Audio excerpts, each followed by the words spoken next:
Let's do it. Spartans! I don't know what they say after that. But on this Something. episode of the Banking Bros podcast, we have a special guest, two of them, and we're going to walk and talk through how we could not walk or talk just a few weeks ago.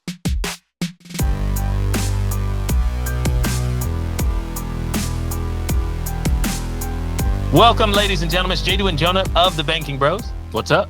And I got my headlamp on because we lighten the way for you people out there who've been lazy listening to us, except for the people who are on like a treadmill right now. A lot of people are driving when they listen to the podcast. So y'all lazy. It's been a thing. But our guest today got us up off of the couch and out of the studio and into the Badlands, And the I should have stayed on the wastelands couch. Let's be real. of Newberry, South Carolina. And just a few weeks ago, in November the 16th, we went out on a journey, ladies and gentlemen.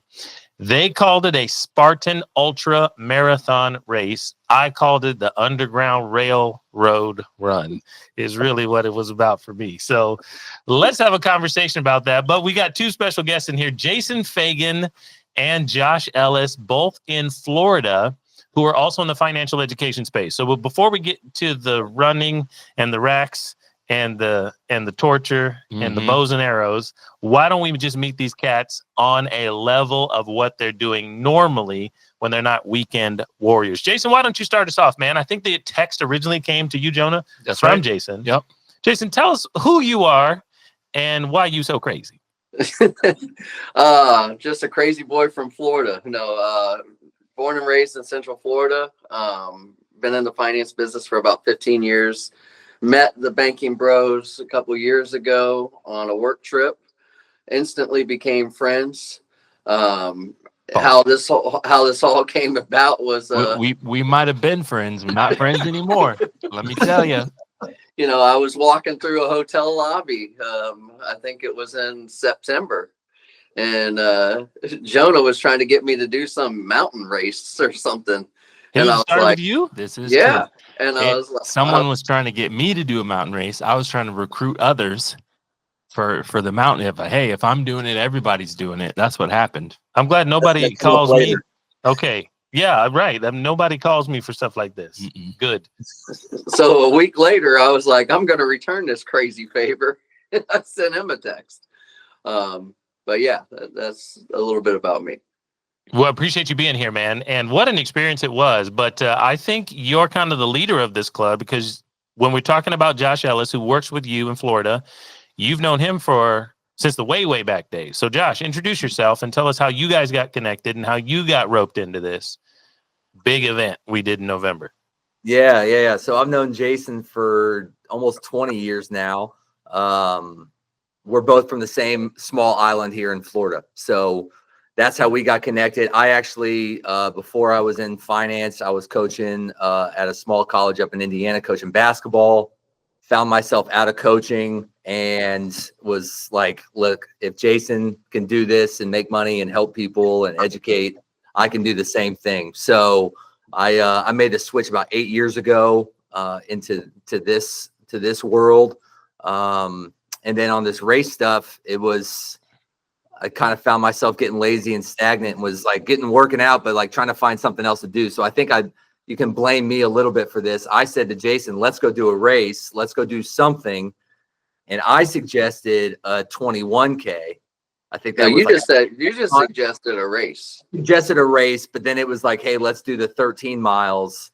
But then Jason, he talked me into, just like Jonah was saying, like just trying to pull all these other people into it. So I got roped into doing more, which then you guys got roped into, and now we're here to talk about it. Oh, goodness. Yes. Okay. Well, we appreciate you guys being on our show. Normally what we're talking about is helping people crack the code to cash flow. So we are talking about creating conversations around cash flow and how that's fundamentally able to be done outside of traditional market aspects. Lots of people in the 20th century got really they just got overwhelmed with Wall Street's approach. And we found that life insurance and insurance is obviously by definition a guarantee that people can be using. So we're talking about things for the long haul. When people think about insurance, they're normally thinking about long term. They're thinking about death. They're thinking about legacy and things like that. Speaking of long term, y'all had me running for 11 hours, 17 minutes. So That's you right. like how I wrote that in there? That's right. It So, was a long time. But we do something slightly different than I think you guys are normally doing. We do have a philosophy of teaching the masses and one-on-one, belly-to-belly people about how to secure wealth, how to keep it, cash flow going, things like that. Get into the specifics of what you guys are doing down there at Fagan Financial down in Florida. So, Jason, give us the vision and kind of how you package it into your elevator to help the people that listen to the Banking Bros over here at the Cash Compound. Like, what is it you guys are doing? What's similar and what's different about our approaches? Well, using life insurance as a key financial tool for sure. I think that's where a lot of people fall short is they don't understand the pros of life insurance. They always talk about the cons. And I look at it as the permission slip to take risk. So we do market risk investments as well. And whether it's a business or real estate or mutual funds and stocks. But we only do it because we have the permission slip from the safe investment of the life insurance. And just being, what you guys are all about is being in control of your finances.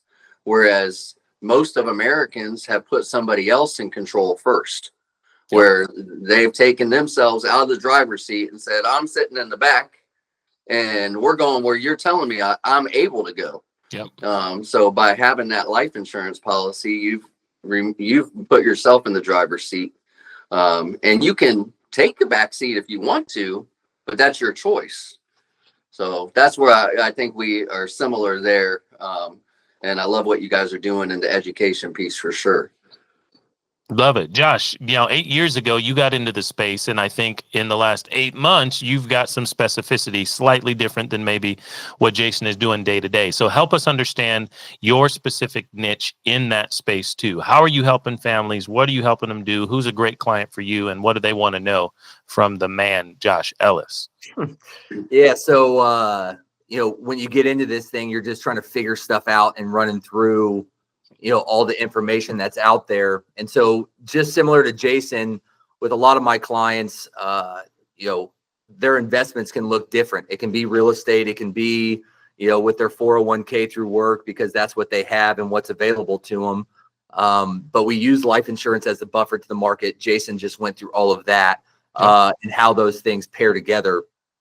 One thing that I'm doing that's a little bit different is, because in you guys, the licensing stuff, it's like everything gets like you get handcuffed on these things. But for me, it's a lot of like the 1031 exchanges, helping people that are selling a piece of real estate and not wanting to deal with all the taxes, helping them come up with solutions that are outside of having to deal with them becoming the property managers. So again, like Jason was talking about, is on the control side.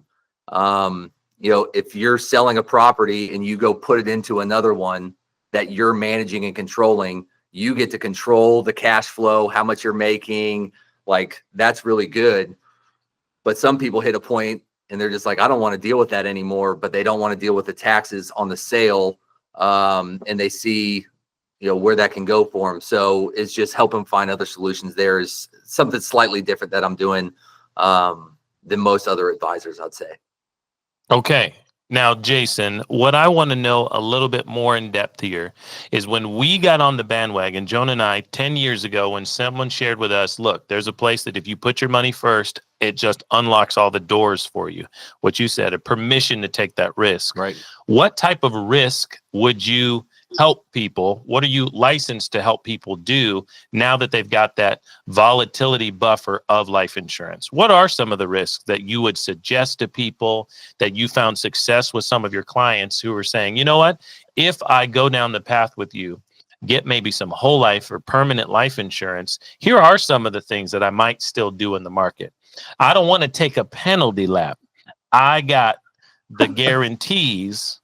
And now I have the ability to go all in to this one specific approach that I think will work for me. Yeah, absolutely. I want to sidestep from that a little bit. Go back to what you said, whole life or permanent life insurance. See, I'm a believer in whole life insurance. Some of the other permanent life insurance policies, I'm not a fan of. Yep. I'd rather let my investments be my investments where I can control the costs and I can control the caps and the rates and all that stuff, and let my life insurance be my life insurance. So in our world, like, we try to meet people where they're at. First and foremost, if they have a business, that's their number one biggest investment. And they're going to get more rate of return in their business than anything else. But it doesn't mean that we don't need a permission slip to be in that business. You see businesses fail all the time, and 9 times out of 10, it's because they can't make payroll. Or they can't pay for their cost of goods. If they have that buffer with the life insurance, we'll teach them that. Sometimes people come in, they don't have the opportunity of owning a business, but they have an interest in real estate. Great. We're going to let you do the real estate stuff. We'll coach you through it where we can. We'll build the buffer with the life insurance. Then when it comes to the investment side of it, as an office, we're fully licensed. Josh is licensed to do stuff that I'm not licensed to do, and I'm licensed to do stuff that he can do as well. So he's my stock guy or my 1031 exchange guy. If we have somebody come in, we work as a team. He takes them through that. If it's a regular investment, like a mutual fund or something, we can work on that together. Or a managed portfolio, we can do that. We're licensed to do that. But once again, like, even when I go to the third party money manager, they try to cookie cut it for the client. And I tell them, I've got the safe bucket. I don't need your bonds. I want equity. So we kind of tell them, like, we have the life insurance as a safe place to the market. I want to take the risk. And how do we build that portfolio knowing that there's a whole life element in there? Let's go, Ultra. I Let's love go, Ultra. I love it. Okay, Josh, what I want to know from you, and then we'll talk a little bit about what happened to my brain and body last month, is I want to know maybe a specific idea here. When we're going for the long haul, we're going to take it for the long haul. You talked about something that could help us maybe on the tax side.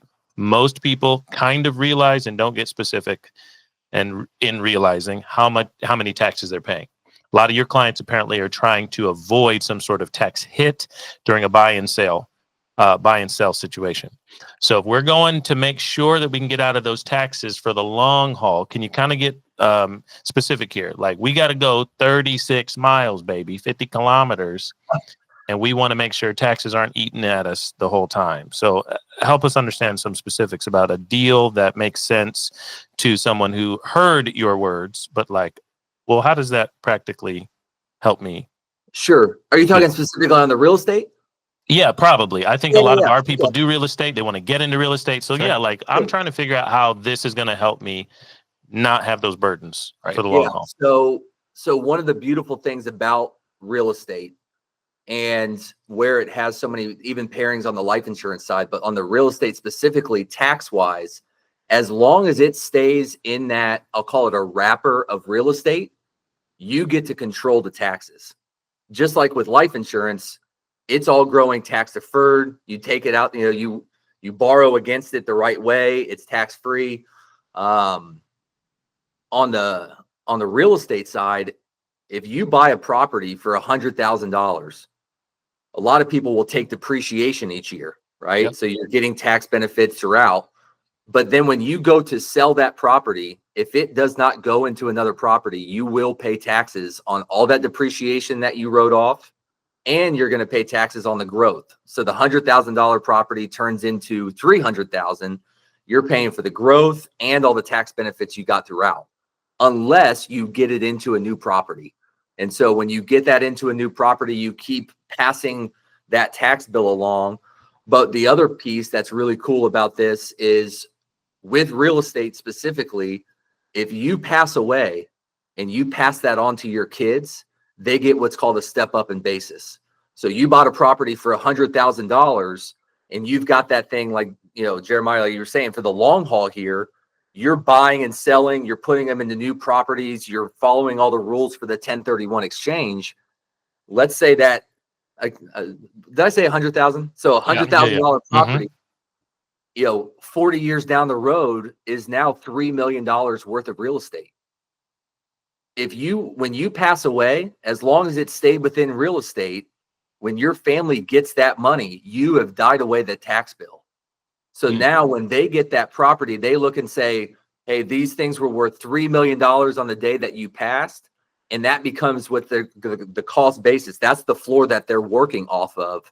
And so that's how you can keep wealth within the family generationally on the real estate side. Okay. I like that a lot. love that. So thank you. One of the things that we specialize in, God gave us some gifts over here and also took us off of the table for being too smart, is trying to break down some complex topics into some simple things. So I appreciate that, Josh. I think that's what a lot of people want to figure out. And there are a lot of people out there who are looking to have property or transfer property from one generation to the next. Yep. Now, Jonah, you have recently spent a lot of time looking at property and family property in Newberry, South Carolina. Can you tell us, how is farmland in Newberry, South Carolina this time of year? I was not looking to purchase in Newberry. No, I saw you all over the place. You And- were like hours. You were running through the woods. And looking after visiting Newberry, I've decided, it's not the location for me. You know what I mean? It's just not a little too wooded, if you There's a will, lot of woods. right? So for anybody who is not familiar, what a Spartan Ultra marathon, is that the official name? I think it's Spartan Ultra race, but race. it is a marathon because it's longer than 26.2 dang There miles. we go. So what this is a race where you have to go at minimum 30 miles, if I'm not mistaken. 50 kilometers. 50 kilometers. Yeah. And there's also about 60 obstacles that they put in your way during this race. So you're going to have obstacles like walls to jump over, barbed wire to crawl under, spears to throw, Atlas balls to carry, right? And cargo nets to climb, ropes to climb, sleds to pull. What else am I? There's I don't know, 60, but so I'm I'm missing a lot. Carry, Yeah, there you go. sandbags. The sandbag. The woods. The second The wood- sandbag was so bad. I'm about to leave this podcast. I'm getting flashbacks. Hold on. let me take And a so breath. that's what we were able to actually run with these two other gentlemen here just a few weeks ago. And so we thought it might be a little bit of fun to recap some of the adventures for the listeners, because we were telling the listeners leading up to the race that we were going to go do it because we were nervous about it. So first it was off, on our minds. let's go through the goals that you had here. I'll talk about mine in a second. But Okay. when you look at this big, hairy, audacious goal, Josh, what you said running a race was like on your bucket list. I don't know if it was a bucket for me. I thought I was going to die a couple times. So it was definitely a bucket for me. But what is it that you wanted to accomplish here? Why'd you want to do this? Because it didn't make sense while I was running, why I was out there. So why'd you want to do this? I didn't. I'll say that, like, to some degree. Sometimes you got people in front of you that just push you to do things that you just don't think you can do. And for me, it was, I needed something in front of me to just like strive for, that I had to train for. And I thought I could have, I would have had that pressure with a lot smaller race. But this guy across the hallway is, he's just a pusher. And so with that, it was the conversation of, look, let's go do this thing. And he's like, oh, that sounds good. Let's do twice that. So that's how really this thing got started, was, wanting to have a goal and then being pushed into a bigger goal, which, at the end of the day, my only thing was to finish. Like, yep. It wasn't, hey, I'm trying to finish this in a certain amount of time or any of that. It was just to finish, and made the decision and we got it done. So now I was so disoriented by the idea of it being 50 kilometers and the 6 weeks of prep time that I had since I got the text. Yep. I did not realize it was a timed thing until I was within earshot and range of the stage where they were finishing the women's awards and I still had about 45 minutes to run. I did not realize it was a timed event, but I mean, of course it was a timed Makes event. sense that it's Didn't timed even- right. Yeah. But I'd Didn't agree even- with you for the weeks that we were training. I was only thinking, like Josh said, just about finishing. Like, do I think that it's possible for me to finish this thing? Right. That was a big deal. This is how I felt. So we were starting to run. We get to the first obstacle, and we jump over. What was it? We jump over a thing. It's just a piece like of a balance wood. beam. Yeah, it's then like we a crawl balance under beam, but something. yeah. And then we start running. This is how I feel. 2 hours later. And then we finally get to the second obstacle, and I crawl under some barbed wire, and I'm going, man, we got to go to another obstacle. And then 2 hours later. And then I'm crawling under the barbed wire, the monkey bars, right? I'm doing the monkey bars. Get outta here. I'm like, whoo, that's got to be like the 60th obstacle we've done. They're like, no, that's the third obstacle. And then we start running 2 again. hours later. And then I finally get to it was bad. It was tough. So and there was a lot of penalties. We'll have to throw in some video clips here. So if you're not seeing the Banking Bros on our YouTube channel, that's where you're going to be able to watch and figure out some of the things that we're talking about. Now, we have several people out there who are probably athletes who are listening to us, but that's not normally what we're talking about. We're normally talking about running the long financial race here, but this was, it was so much that had to go into it. I mean, you got to get your calories right. Yep. You have to. I did not get my calories right. Okay. So we all want to finish strong. No, hold on. We got to ask Jason Yeah. had done 1 or 2 of these races before. And I don't believe they were quite so long, but he had done 1 or 2 of these races before. So he knew what we were going into. Jason, give us your perspective on that fateful Saturday. That's hold on. That was give us your perspective on the fateful Saturday is a very diplomatic way to ask the question. Here's how regular people need to ask him this question. Why, Jason? Why? Why? So this summer when Josh called me and he sent me a text and said, "Hey, I need to sign up. We need to sign up for something that's going to help me stay committed to training." I had done the 5K version, the 10K version, and the half marathon version all in one weekend 2 years ago. And I didn't train for it, and I didn't have to train for it because I wasn't running it to win. Yep. I was running it to finish, and I was running it with friends. So like, I have no desire to go run a race by myself, like for a PR. Like, no, it's not worth my time. I enjoy these races because there's camaraderie. You're joking, you're having a good time, you're Until eating you're not. along the way, Right. It's a good time. But I knew, like, if we needed to do something where we were going to have to train, it was going to have to be significant. So the longest that Josh and I think had ever run was 6 or 7 miles until October, and then we ran longer than that.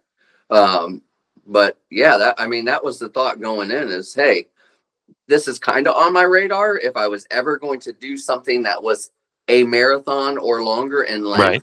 Mm-hmm. Yep. it is not just running, because usually you run less than a mile to the obstacle and then you do an obstacle and then you run because, but at this place in Newberry, South Carolina, I'm running through the woods like, where is an obstacle? So many. Yeah, correct.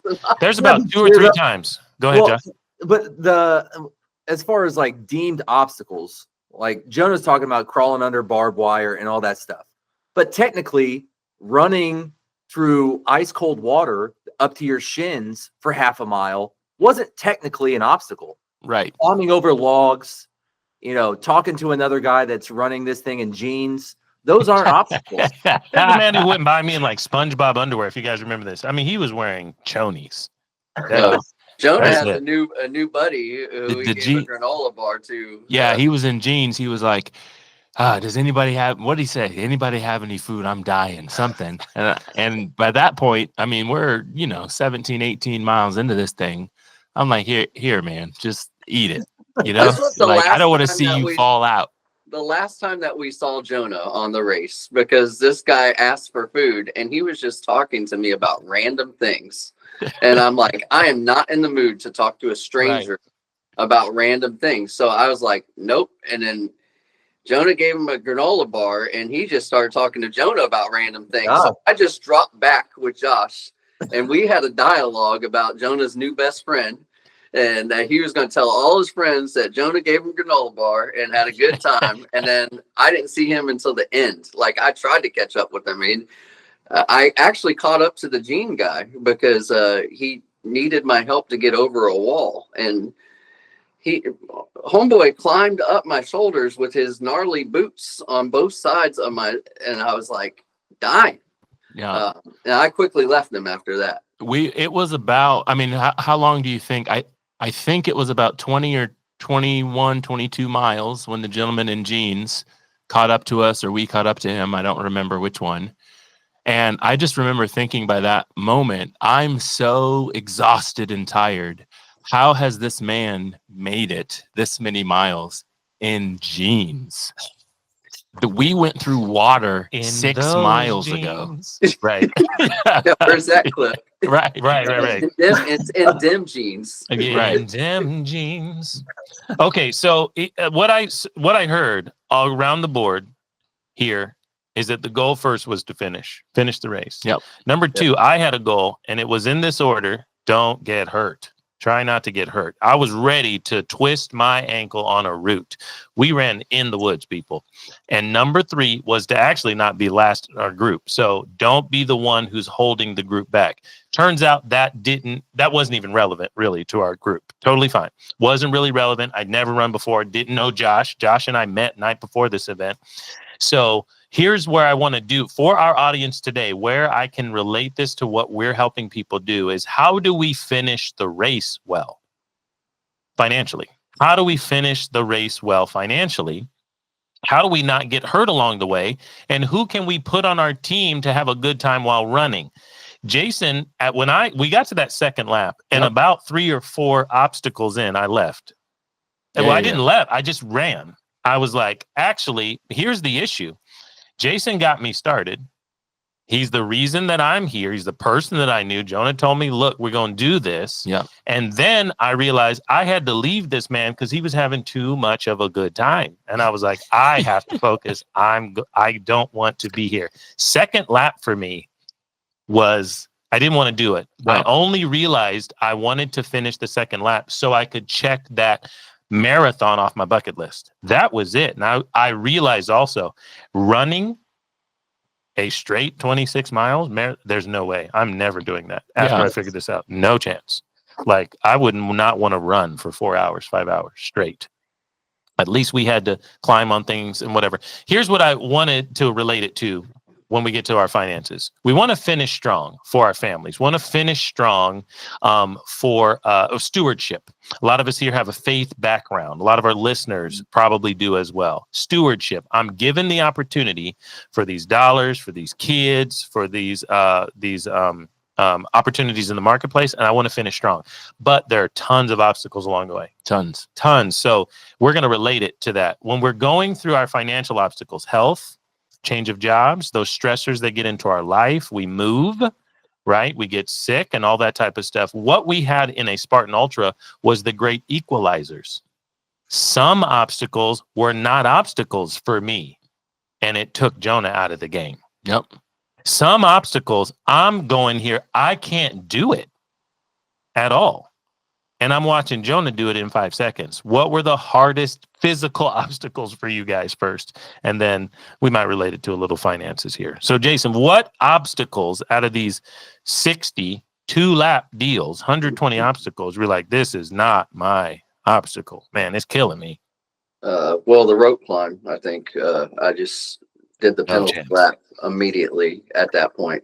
Yep. And I know there's a technique involved, and Josh and I tried to work with it a little bit ahead of time, and it is very much technique driven. But by the point that you got to that, it was towards the end of each lap. We did the same lap twice for, 13-mile lap twice, or no, longer than that. How long? 16 and a half is what it ended up being. 16.5-mile lap twice. So this was like at 15.5 miles. There's a rope climb. Yep. And I was like, yep, go to the penalty lap. And then on the second lap, I was actually surprised. A lot of the overhead stuff I did, and if I didn't complete it, I got far and fell and had to do the penalty lap. But I think the hardest ones to accomplish was rope climb and the spear throw. Oh, goodness. Mm. Okay, now before we move on to Josh, I want you to do this next. Actually, let's just weave it in there. Give us some obstacles financially that you're dealing with in some of your clientele. What are the things that take them out of the game? Or some people are like, it's easy for me, I don't have to deal with it, but the next person has a tough time. What are some of those things? I think saving. Saving is tough, right? And as you were setting this up, Jadu, I was actually thinking about this. If you strive for mediocre, you're going to have mediocre. Like if we did the 5K or the 10K, would we be doing a podcast about that right now?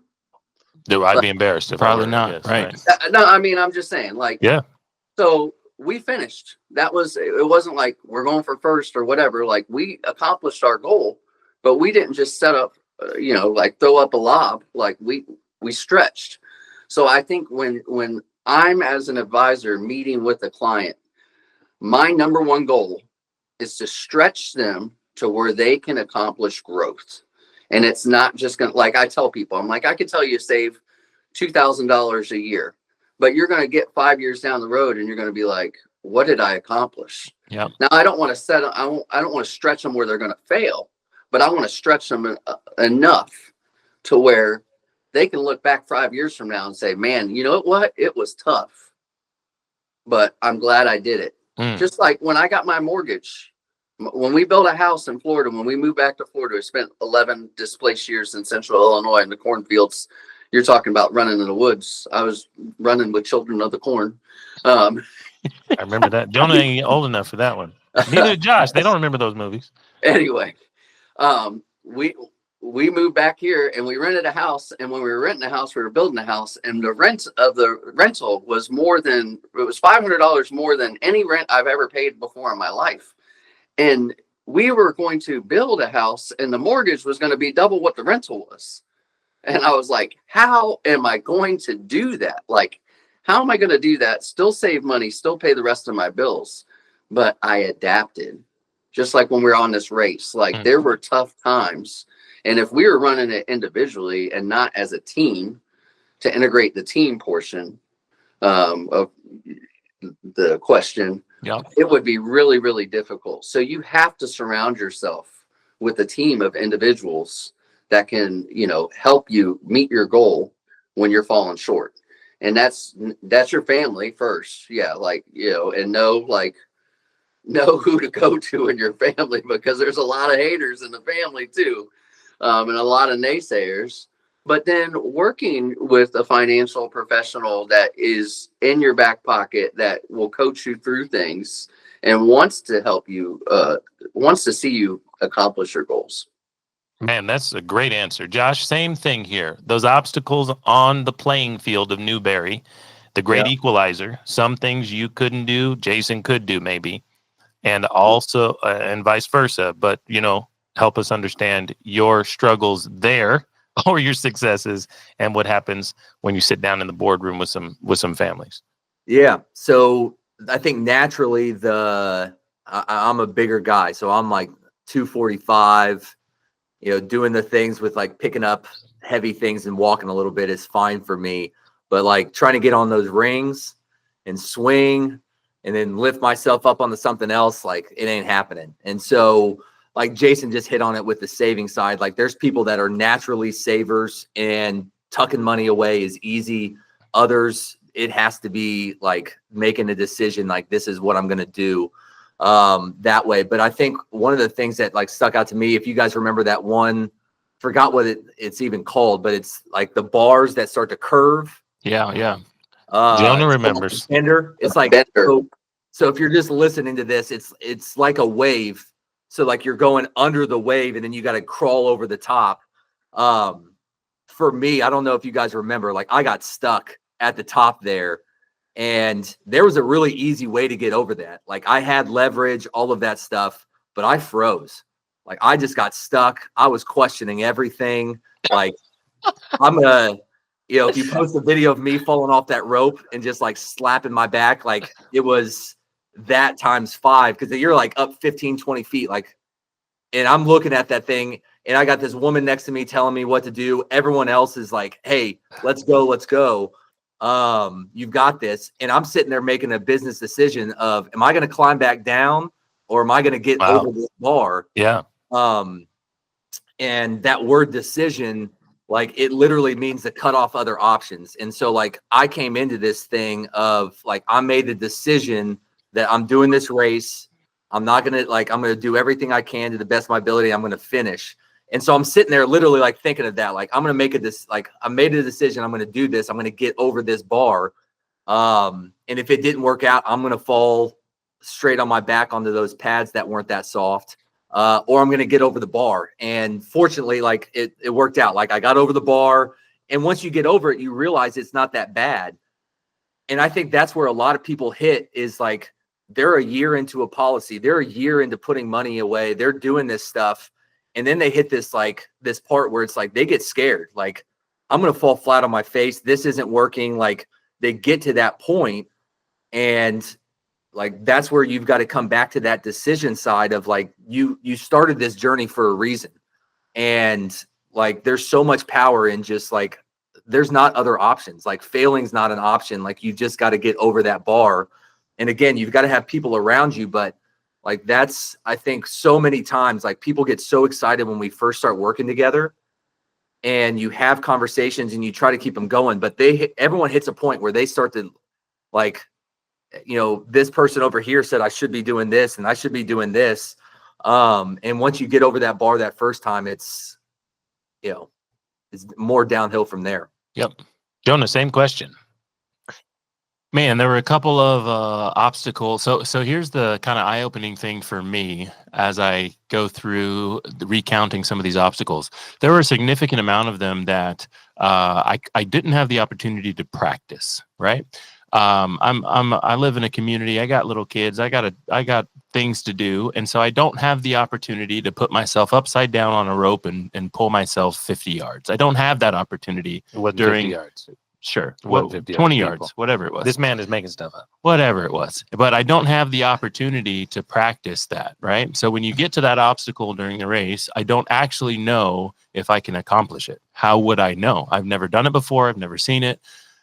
I don't know. And what I realized is specifically about that obstacle is, with a little bit of guidance, I think it was Jason who just mentions, no, here's the technique that you use in order to accomplish this obstacle.